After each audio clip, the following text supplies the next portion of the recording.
So my name's Emma Rose Cohen. I grew up here in beautiful Santa Fe, New Mexico. I worked for 4 years at Los Alamos National Laboratory in waste minimization while I did my master's at Harvard in environmental management and sustainability. I first became interested in sustainability in college at UCSB. My girlfriends and I would dress up like mermaids and do beach cleanups, and it made me realize that sustainability can be fun and sexy and sparkly and a party. And why not create a company that has that similar messaging? So I created Final about 2 years ago. Our first product was Final Straw, and it's a reusable, collapsible straw that fits in a little case, so you can bring it everywhere you go.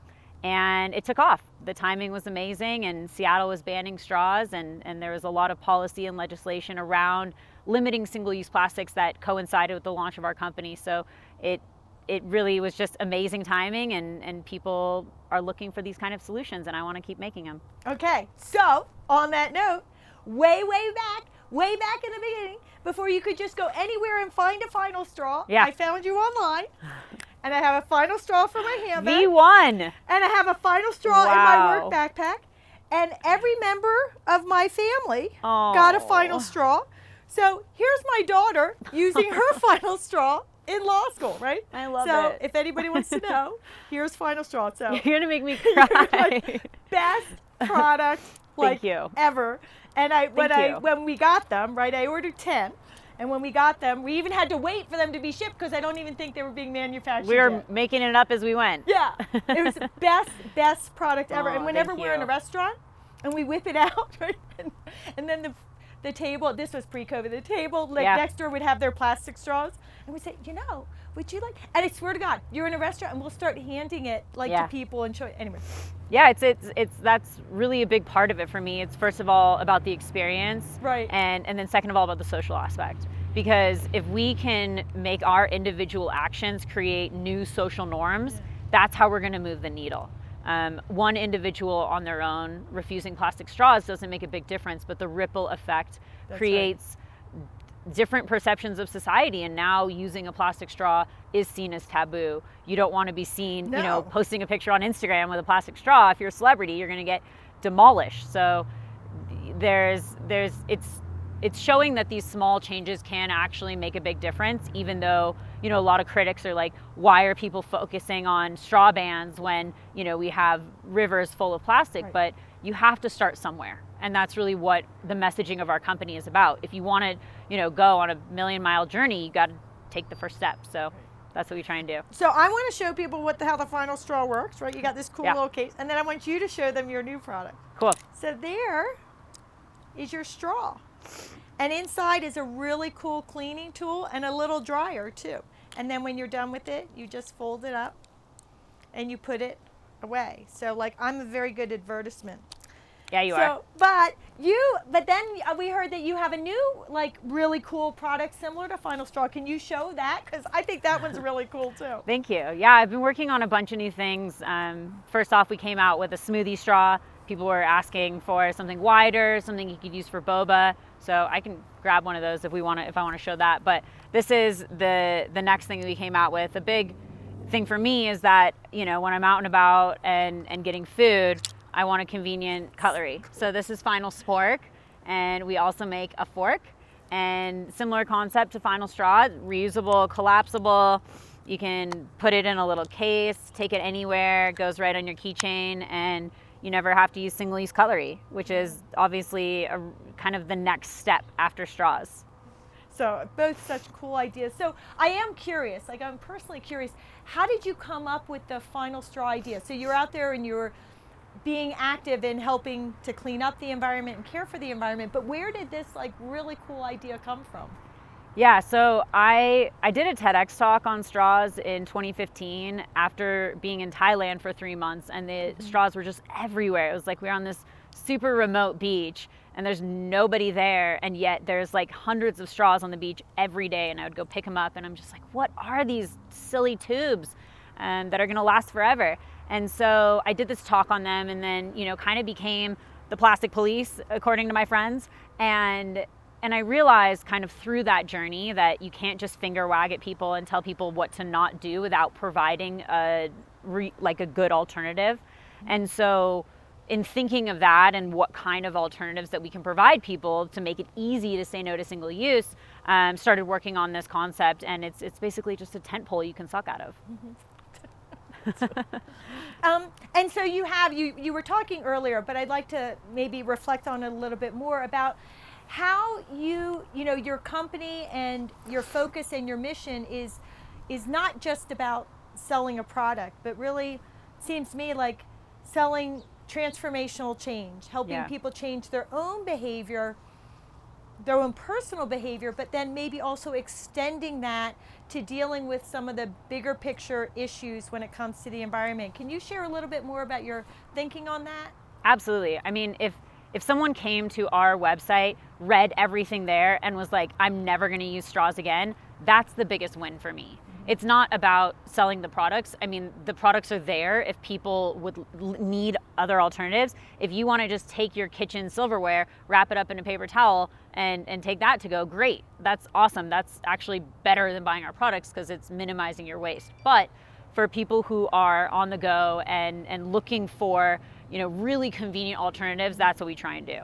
But the mission behind our marketing and everything that we're saying is really just about awareness. We want people to first know the facts, and when you're armed with those facts, you can go into any argument with someone that isn't maybe aligned in the same vision, and it's not an emotional argument. It's like, hey, here's what's happening. We are not going to debate whether plastic is caused by humans. Like, sure, you can maybe have a climate debate if you want, but this is not debatable. Plastic is created by humans and can only be fixed by humans. And so by arming people with facts and also having fun with it, like if you look at our Instagram account, it's all memes because that's how I like to communicate. That's, I think, the easiest and most fun way to transfer a message. So that's really kind of the point, is give people the facts and then let them spread that through their personal actions by saying no to single use, and then just talking to your friends about it, and coworkers and family and really everyone. And we've seen such a huge success with it. Like, our fan base is obviously incredibly loyal, and they spread the message. And that's the beauty of the products. When you pull this thing out, it's like quite noticeable. So the person next to you at the bar or the restaurant is going to say, oh, what's that? And then you can get in a conversation, and that's how you change people's minds, not through, plastic is bad, don't use it. It's like, hey, I choose to not use single use because I have this amazing alternative, and this is the example that I want to set for my community, and that's what is important to me.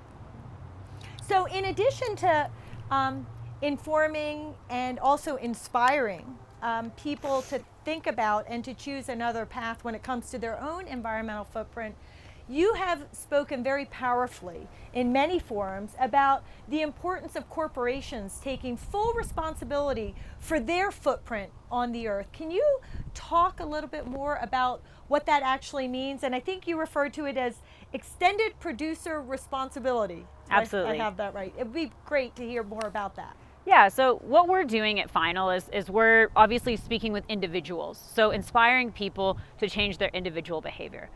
At the end of the day, if we all give up single-use plastic straws, we're still going to have a massive plastic pollution problem, which is why this is about a grassroots movement to inspire larger policy and legislative changes. So extended producer responsibility is a policy approach that holds companies accountable for the waste that they create from cradle to grave. So if a company creates a beverage in a single-use plastic bottle, they then need to either recycle or dispose of that on their own dime.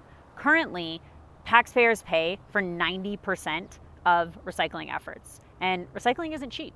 So to add to the compounding complexity of this issue, we used to send all of our recycling to China, and back in 2018 back in 2018 they said no thanks and stopped taking all of our recycling because we were sending highly contaminated waste to them. And as a country of however many billion people, they don't need that kind of volume. So currently we have nowhere to send our plastic, and so it's just going to landfill. So a lot of people think, oh, if I recycle this plastic bottle, it's going to end up in this endless loop of reincarnation, and a beautiful karmic circle. But that's not what happens. Plastic gets downgraded. So it maybe, if it does make it around, and 91% of plastic does not get recycled. So if it is of the lucky 9% that does get recycled, it gets recycled once or downgraded into something like plastic lumber or polar fleece that then can't be recycled. So this is a very complex issue because of where the materials are going, and we don't really have an outlet for them. So extended producer responsibility doesn't just apply to physical waste. It can apply to stuff getting put into the air, into our soil, really holding companies accountable for the waste that they're creating, because they're making a lot of money on it. And then, taxpayers or, whoever besides for the company has to end up paying for it. So when you're speaking with other corporate leaders, maybe at conferences or one-on-one or wherever it is you all get together and speak, how are they reacting to your message that they, like you, should take responsibility for the decisions as corporate leaders they are making? Unfortunately, it really depends on the corporation, because ultimately you have some corporations that are of the belief in the triple bottom line, which is measuring success based on three things: people, planet, and profit. Most corporations are just looking at profit, especially if they're public. They have a legal binding agreement to their shareholders to maximize profit, regardless of the environmental or social impact. So I think everyone thinks it's a nice idea, extended producer responsibility, but in terms of follow through, you don't see a lot. And then there is a lot of greenwashing in it. You see some companies, agreeing to take back electronics, but then where are they ending up? They're just going right to a landfill or getting dumped somewhere. So this one I'm actually throwing at you, but it just occurred to me when you were talking. So you do what you want to with it, and if it's not part of your thought process, totally cool. Yeah. But so you have this really powerful hold, businesses accountable, right? From, as you said, cradle to grave. And I'm just wondering if in the conversation about plastics, if part of the conversation you have with the world, with your colleagues, with your customers on your website, if that also includes about the source material for the plastics, right, which is those dirty fossil fuels, which right now are extracted through fracking, that is having such devastating impacts here in New Mexico, but also in other states across the nation, and of course contributing to the climate crisis. Absolutely, that is such a great point. And I think most people only think about plastic in terms of like, where does it end up once it's made, but don't necessarily think a lot about where it comes from.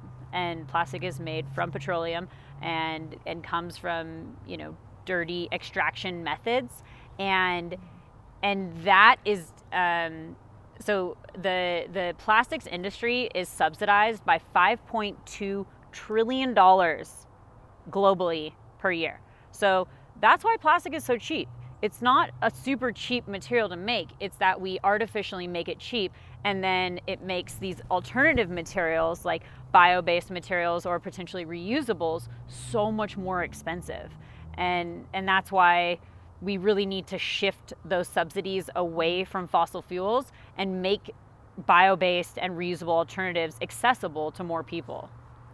Fantastic answer. So can you, and this is sort of a different way about thinking about some important points that you've already made, but just also thinking about, you have this really important leadership role in plastics, right? And also as a corporate leader in terms of taking responsibility. And I'm just wondering if you ever have the opportunity to talk with corporate leaders in other industries, like developers or pharmaceuticals or people that make paper products. And really ever have conferences or conversations about how it's so important for every single kind of company to think about how they can reduce their footprint environmentally, and what are the, not just the environmental benefits of that, but the economic benefits of that for them as a company? Absolutely. So, I obviously focus on plastic because it's an easy one for me to pick out. But this applies to every industry. And when I worked at the lab, so I was at Los Alamos National Laboratory for 4 years, and I worked in waste minimization. So we helped different scientific groups around the laboratory minimize their waste at the source. And everything that we did was based on a return on investment. So we weren't just going out there doing these charitable acts to help the earth. This was about saving money and therefore making money for the lab. And our program saved millions for the lab. So one of the projects that I worked on was an industrial composter. So we installed an industrial composter at the wastewater treatment facility because they were trucking off all of the biosolid waste, which was incredibly expensive. But by shifting to this industrial composter, it saved the lab millions over years. So there really is a financial argument for waste minimization, especially when you look at source reduction. Even, bringing it back to plastics, with all the rise of takeout as a result of COVID, everyone is getting takeout food now. And how many of those bags have plastic cutlery in them? Well, the restaurants are paying for that plastic cutlery, and then generally the takeout is just going to your house where you have metal, silverware. So it would actually save restaurants money to not put the plastic cutlery in there. And yes, it's, a couple cents and maybe a couple bucks a day, but at the end of the day, restaurants have very small margins, and it adds up over time. So I want to transition a little bit to some of the broader social discussions happening right now.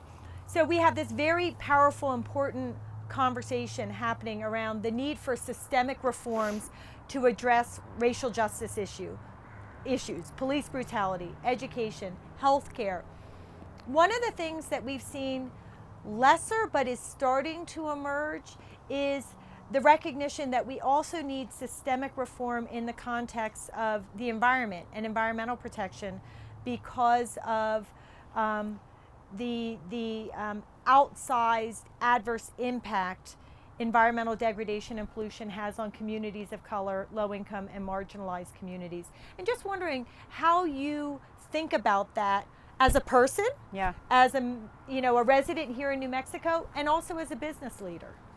Yeah, I did a master's program at Harvard in sustainability and environmental management, and this wasn't really a topic that was discussed. So when the BLM movement really started gaining a lot of traction in 2020, and then from that we saw the term intersectional environmentalism being coined, it really opened my eyes to something in my industry that I'd been working in for over a decade that I hadn't put enough time into. So, it was a lot of reflection for myself in terms of like where I'm focusing and how these issues impact different communities disproportionately.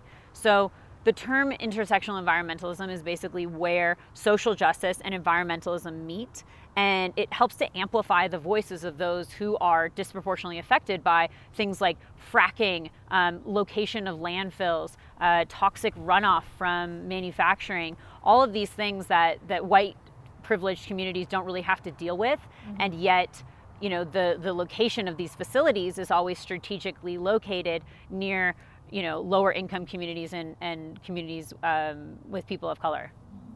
Do you think now again, this is thinking about you as a person who's grown up here in New Mexico, that environmental racism and this disproportionate impact on communities of color and low income communities and indigenous communities, is that a problem here in New Mexico?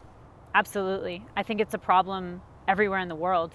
Not only with these toxic runoffs and locations of manufacturing plants, but obviously, as we see the increasing effects of global climate change, the communities that are adding to, the carbon footprint the least are getting affected the most, and they don't have the resources to better their circumstances like we do here in the first world. What's something that I've reflected a lot on is sustainability being a bit of an elitist sort of movement. It's like, who's buying organic food? Who's shopping at Whole Foods? Who has the privilege to buy a $30 reusable spork? It's not the communities that are being affected the most by the resulting pollution. So I definitely think about this a lot, and I struggle because, our company, we're making, every product that we make has a lifetime guarantee. So when you make products with high quality materials that are built to last, you're going to have a price tag that reflects that. But that price tag also eliminates a certain section of society from being able to afford that product. So I don't necessarily have a great solution. I think that this is something that is systemic, and that as more and more companies make it a social norm of making products with lifetime guarantees, holding every product that they make to that quality standard, we're going to see a shift in price, but also you pay once and then it lasts. And your company is, and if I recall though, one of the things I think that you do as a company is that you also think about how to help nonprofit organizations, right? And that's also part of your corporate structure. So maybe thinking about, how to help with that elitism, or right, in the giving back. How do you incorporate that into your corporate mission? Absolutely. And just because we're a mission-based company doesn't mean that we don't still really focus on giving back to those that have been spreading the message for way longer than we have. So we're part of an organization called 1% for the Planet, which was created by Yvon Chouinard, who started Patagonia. And his whole theory for it is basically like an environmental tax, which I completely believe that every company should be paying.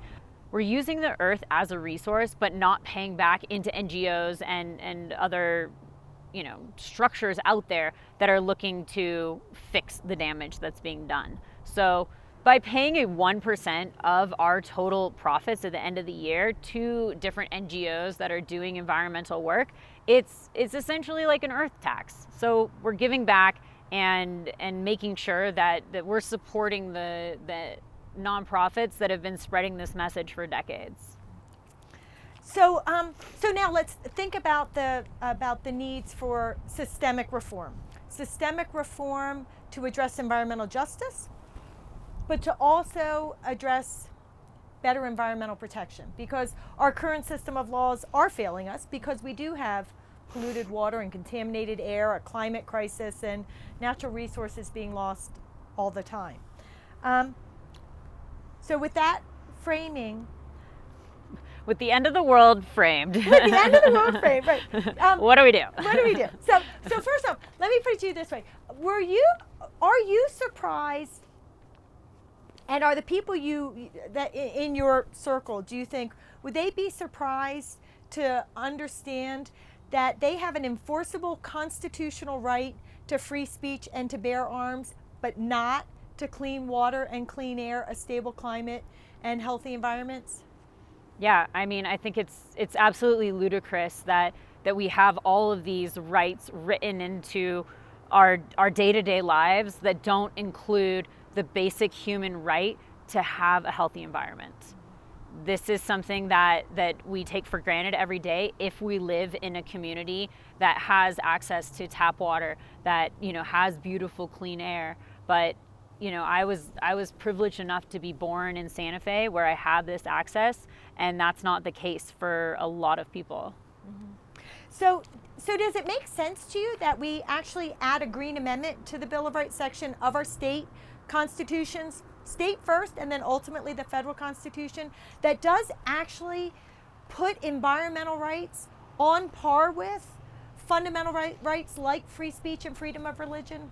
Fuck yeah. Yeah, I think, New Mexico is in a really interesting place because we are a pretty mixed state in terms of Republican and Democrat, but the environment is the one thing we should all agree on. Regardless of your political, social, spiritual beliefs, we all breathe the same air, we are all drinking the same water, and we all should have the same rights when it comes to access to those, clean and healthy living situations. So this shouldn't be a partisan issue. It is for whatever reason, but it really shouldn't be. This is something that Republicans and Democrats should 100% agree on, because it's not like we have different air and water sources for each party. So I think New Mexico is kind of the perfect place to become a champion for environmental legislation because of our mixed partisan demographic and the fact that Senator Udall is the one who brought the Plastic Pollution Prevention Act to Congress. So we already have an environmental champion in our Senate, and let's keep it going and set the precedent for the rest of the United States that this doesn't matter what, if your state is blue or red or purple or whatever. These are rights that should be afforded as a basic human right to breathe clean air, drink clean water, have good soil, live on this beautiful planet. So we know when this Green Amendment proposal, right, this constitutional right to pure water, clean air, a stable climate, and healthy environments, when it's proposed, probably in January of 2021 for the first time, it'll be proposed by Senator Antoinette Cedillo Lopez and Senator Bill Soules, and probably Representative Joanne Ferrari on the House side. And then there are a lot of others that are coming out in support, but we know there's going to be opposition. There's going to be business opposition, and there's going to be political opposition. So thinking about those two oppositional parts, what would you like to say to business leaders that you think are going to speak out against the Green Amendment, either in public or in private, but we know they're speaking? That's number one. And then number two, what would you want to say to those elected government leaders who are going to have to vote on this, who might be considering a no vote? Yeah, I think I actually would say something pretty similar to both. First of all, I would probably appeal on a little bit of an emotional level, and I would say, think about your kids. Most of these people have children and have families, and every single person wants a better world for their kids. So take a minute and think about, what kind of water do you want your kids drinking? What kind of air do you want your kids drinking? Because regardless of where you are located, we all breathe the same air, and it is all circulating. So how can you lead by example and show your kids that you are taking the steps for the future generations? Because we've fucked up the world up until this point, and we can't just keep going in the way that we have. There has to be big changes made in order to reverse the damage and ensure that we can continue to grow and prosper, but without continuing to bring so much damage to our climate. So first, I would appeal on that emotional level. Second, I would look at it financially. Let's stop looking at the short term and instead expand the vision to the long term. This is not a sprint, it's a marathon. This is the one Earth we have, and unless you're Elon Musk, you're not going to Mars. So financially, it actually makes a ton of sense to take care of what we have, because in the long run, it's going to be way less expensive to fix. Yes, it is absolutely going to cost us up front. We're going to have to shift the petroleum and oil industry, and there's a lot of jobs there. But those jobs can be shifted into renewables and into other spaces. So instead of holding on to what we've been doing, which isn't working, we need to look at what is possible and look at the kind of world that we want in 50 and 100 years and focus on that goal, and then make actions to get us there. So I think you've answered very eloquently the question I'm going to ask you, but I'm going to ask it to you again. So you might just say, no, I think I got it, which I think you got it, but I also think there's a little bit of a different framing. So one of the arguments that will be used against the Green Amendment, because it's being used against it in other states where we're advancing this idea, is that if you put a constitutional right to a healthy environment on par with those other fundamental rights, that all economic development in the state of New Mexico will grind to a halt. We will lose jobs, we will, again, lose economic development, and we will essentially create an economic crisis. I think that people obviously have a really big fear of change. But remember in March when we had to start wearing masks out in public and it felt so weird and foreign, and then now it's like we just wear them because that's part of daily life.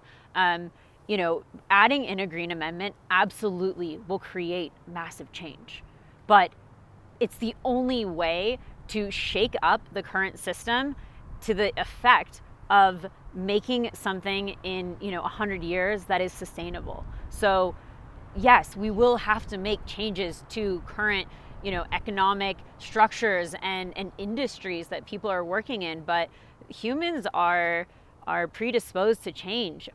We shed our entire skin every 7 years. So I think we forget how capable we are of changing, and it's like if we don't change now, in 50 years we're going to have to do it like that. So this is actually giving us a runway in order to change slowly, to get people accustomed to the ideas, to find and build new industries where people can work, versus in 50 years when we're in like a crazy massive drought and everything's gone to hell in a handbasket. We're going to have to make really big changes, and we're going to see a much larger economic impact than if these changes were made now over a slower period of time. That was a great answer. Another position that people are going to take is they're going to say the right to clean water and clean air, a stable climate, that does not belong in the same place that you put the right to free speech and the right to bear arms. It does not belong in the Constitution, and it certainly doesn't belong in the Bill of Rights. As a thoughtful person and leader in your community, what's your reaction to that assertion? What is the point of the Constitution but to protect and serve the people? So this document was written to ensure that all people have equal rights, and yet it's not functioning on a very basic sense of our environment. The air we breathe, the water we drink, the soil that we build our houses on. These are all becoming contaminated entirely out of corporate greed. The people that are getting acid rain poured down on them, are they making money on that? Absolutely not. They're living in a community that is subject to the greed of corporations, and that is causing this environmental degradation without any sort of responsibility on the corporation for that cleanup or remediation. So if the Constitution is built to give us basic human rights, and yet those rights are not being afforded equally in terms of environmental protection, then we absolutely need an amendment that protects people for that. These are new problems. This isn't a problem that was, present when the Constitution was written. So because we live in a modern day society with, cell phones and fax machines are not a thing anymore, we obviously need to change and interpret the law in such a way to protect the problems of today. So I'm going to ask you two more questions. Sure. The first question is, did you, when you were younger, did you think that you were going to be a champion in this way, a champion for the environment, a champion for people, a champion for justice, a champion for corporate responsibility, and leading the path when it's, saying to companies, not just saying to them, but leading by example. We have to be responsible for what we do as business leaders here in the United States and the world. So this is so bad, but my childhood dream was to flip houses. I love the idea of taking something kind of old and broken down and making it beautiful and shiny again. I obviously do not focus my energy there, but I didn't grow up in a house that really focused on sustainability, besides the fact that I will never forget when I was like 7 years old, I didn't finish my dinner, and my dad showed me this picture of like starving children, and he was like, finish your dinner, not everyone gets that. And it like completely, I remember it like it was yesterday. It was so impactful, and I think that concept for me has really translated across everything from food waste to single-use plastic to just living a more conservation focused life, not living out of my means and having all of the things, because I think we obviously are very conditioned by society to feel like we need the newest, hottest, coolest stuff. And like a year and a half ago, I stopped buying new clothes. And so this outfit is like entirely used from different thrift stores and consignment shops. And I think I've worn it in like 5 or 6 different interviews, but it doesn't matter because it's so it's cute. really beautiful. Like, it's cool. Like, it's great. And I can do little changes on it, but just that simple shift in mindset in terms of like, when I throw something away, I think about that material and it has value. And even the term that we've created in society of throwing something away, there is no mythical land of away. This is our one planet. It's the only one we get. And so how do we think about things knowing that this is our one planet and that nothing really does just go away? Okay, what was the question? I went on a tangent. No, it was actually a beautiful answer. But you can, the question was about, no, it was actually perfect.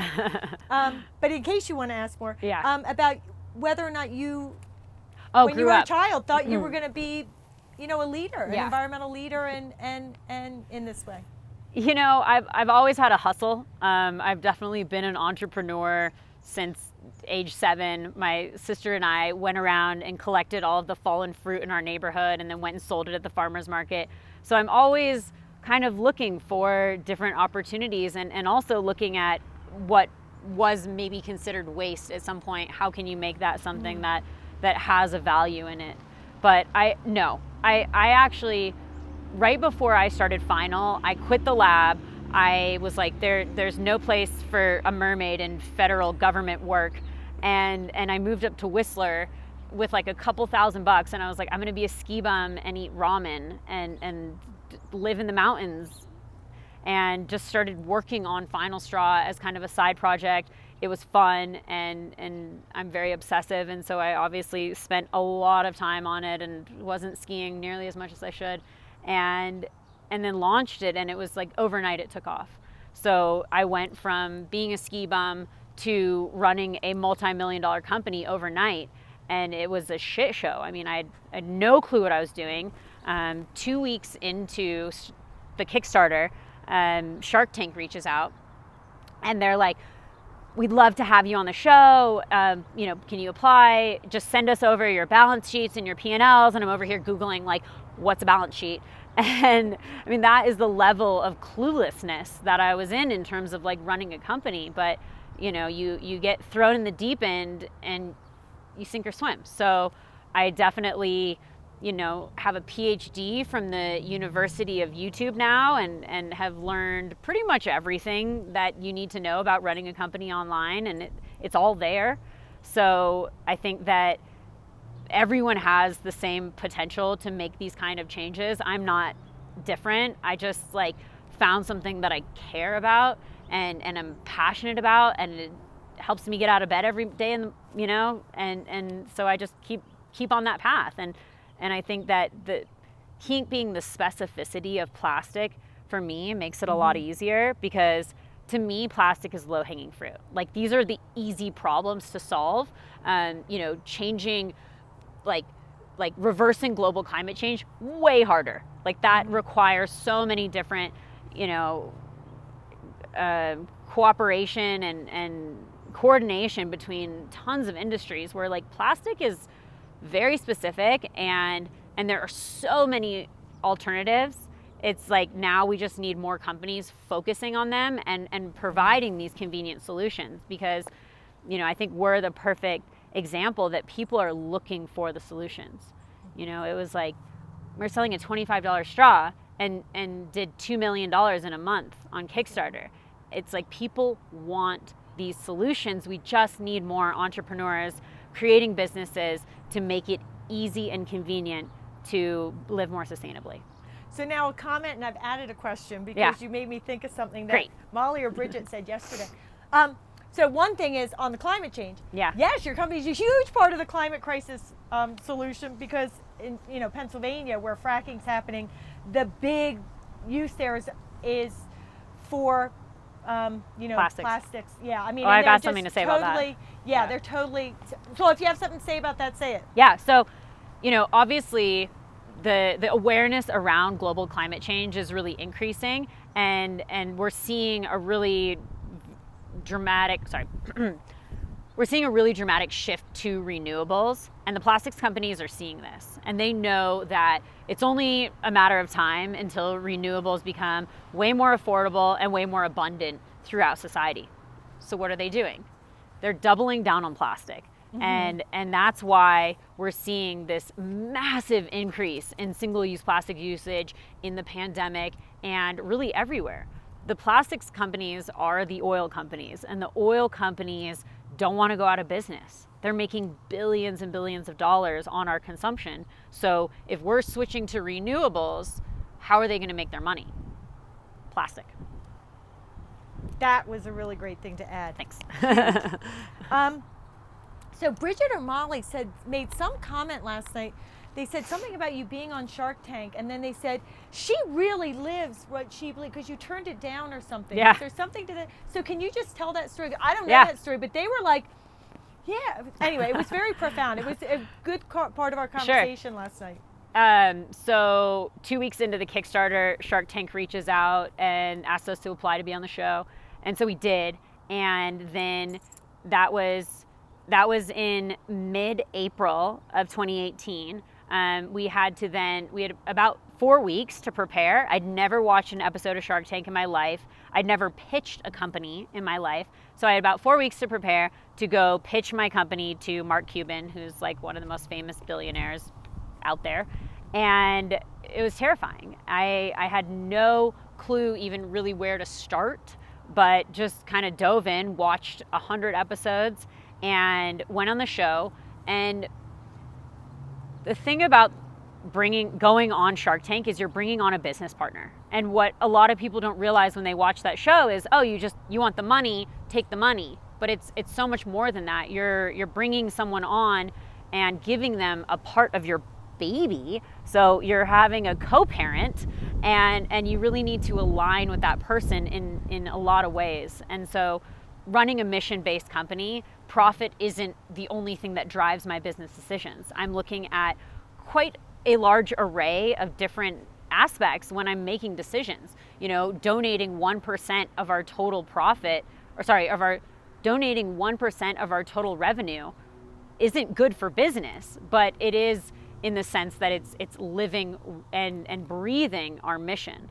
So when I went on the show, I had a prototype design. So what that means is it's a design that's very different from the straw that you have, essentially made from, bubble gum and duct tape, but it was a 3D printed part made with, hand-lathed metal pieces, medical tubing, and orthodontist rubber bands. So this is like real backyard final straw,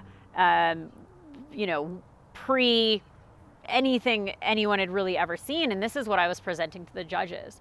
And in my mind, I know the value of what I'm going to create. And in their mind, they're playing with this like dinky thing that doesn't look like it will be adopted by a lot of people. So that's where we didn't see eye to eye in terms of the valuation of the company.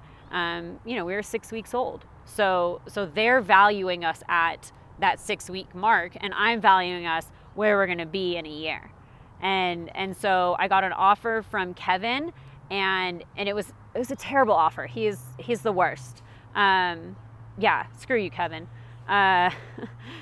He not only did he give me a horrible offer, he then tweeted when the show went live that I was a greedy little pig who was going to choke on my own ego before I make $1.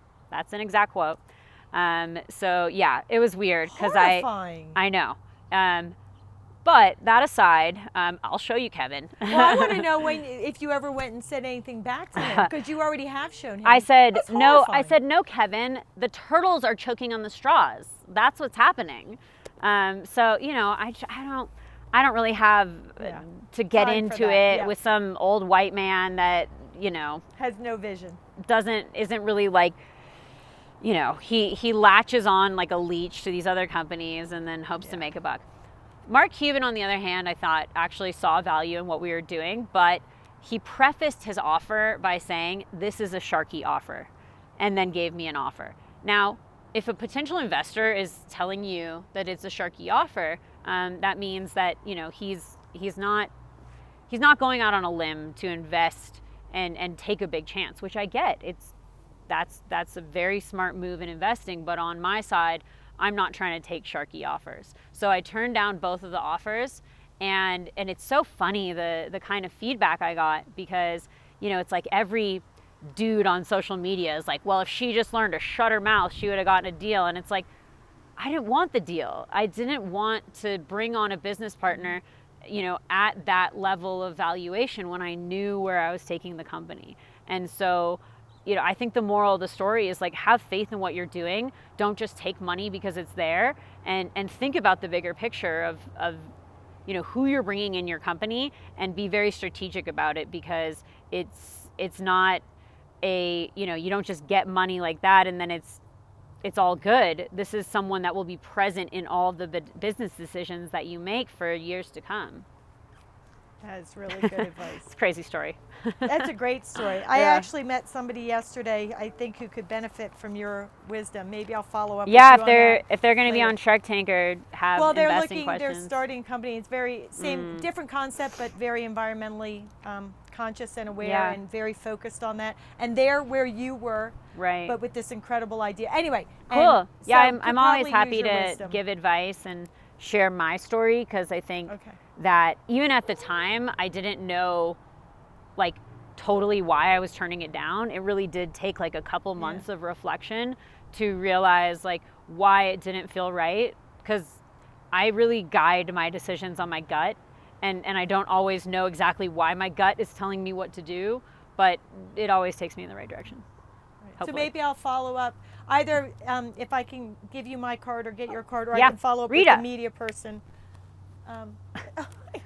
Okay, so we're good. So the last question is, is there anything that I haven't asked you or that come to your mind that you would like to take some time to say or share? Any personal story, any more thoughts or pearls of wisdom? Yeah, I think the first thing is that I know that these problems are really big, and it can feel paralyzing. I mean, I have moments myself where I read an article and I'm just like, oh my gosh, what could I do? But it really is in those moments that we have to go within and realize that we are so powerful, and each and every one of our voices is equally powerful. So right now, it's really important to vote. Actually, it's just always really important to vote. This is how we exercise our right of freedom of speech, of, you know, changing the world around us, beyond voting. And I know that is not even a right that everyone fully has. You know, how are you speaking to your community? How are you spreading the message of what you believe in? It doesn't matter if it's, you know, plastics or even environmentally based. Maybe it's a social cause, but everyone has something that makes them tick and fires them up. And so use that to make change in your community, because every single one of us is powerful and has the potential to change the world. That was fantastic. And, okay, that's one thing. Let's see, what else? Yeah, I guess vote is like my big thing right now. Just vote. This is going to come out after the election, but it's still, vote is still a good... It's always a thing. Yeah, it's always a thing. And like, it's not just like vote in presidential elections. It's like vote in local elections, vote, you know, where you use your dollar. I think that not enough emphasis is put on every time you spend a dollar, you're voting. And so if you go to the gas station and buy a bunch of beverages in single-use plastic, you're telling that company that it's okay that they are packaging their products in this material that never goes away, that our great grandkids are going to have to deal with, and they're not having to pay for a dime of the cleanup at all. So when you vote with your dollar, support local companies, support companies that are mission-based, support companies that are doing something bigger in the world. But when you spend your dollar on a company that is creating useless plastic junk, they're just going to create more useless plastic junk.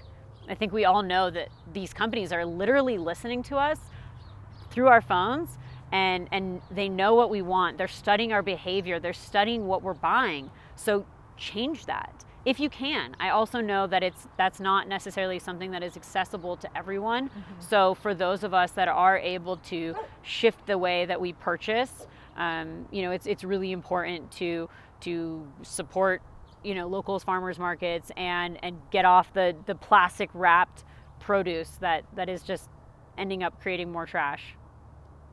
So if you want to find more about Final and the products that we make, which are called Forever Bowls because they last forever and replace single-use plastic, you can find us at final.co or on Instagram at Final Straw, Facebook on Final Straw, Facebook at Final Straw. If you like silly environmental memes, we make a lot of them, so check us out. Perfect. Yeah. Great. Yeah. That's awesome. I don't know. I'm sure I could talk about a bunch of shit forever, but